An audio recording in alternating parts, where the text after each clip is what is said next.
ओम नमः भगवते वासुदेवाय। चलंतु आजिर श्लोकटी स्टार्ट करिबा।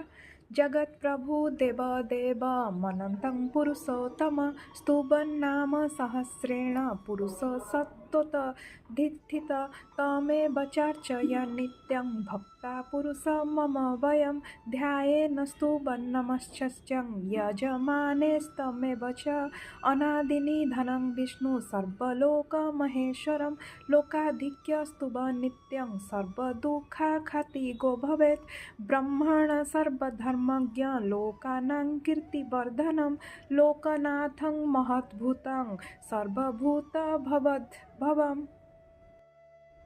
तो यही श्लोक नंबर 10 रु श्लोक नंबर 13 मु 4टा श्लोक एकाथरे पढ़ी जो स्टार्टिंग श्लोक में मुझे कही 8-9 नंबर रे भीष्म को युधिष्ठिर क्वेश्चन करते तो से क्वेश्चन आंसर एवं भीष्म दौरान तो भीष्म ये कहते जे मनुष्य सहस्र नाम सदा भावपूर्ण भाव जगत प्रभु देवमानकर देव अनंत पुरुषोत्तम भगवान को स्तुति करे से सर्वदा बुद्धि उन्नति और शुभ फल पाए।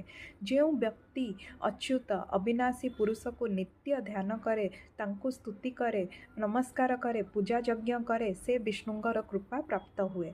जे अनादि अनंत विष्णुंकर समस्त लोकंकर महेश्वर नित्य स्मरण करे से लोक अधिकारी और नियंता से मनुष्य सर्व प्रकार दुख को जय करे।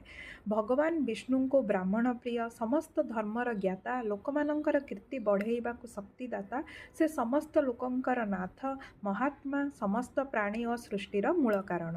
तो यही श्लोक गुड़िक या कहूँ जे विष्णु हेले जगतर नियंता अनंत पुरुषोत्तम तांको सहस्र नाम पाठ कले समस्त दुख दूर हुए।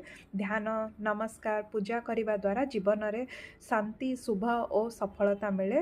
विष्णु समस्त सृष्टिर मूल ज्ञान और लोकमानंकर नाथ। Thank you.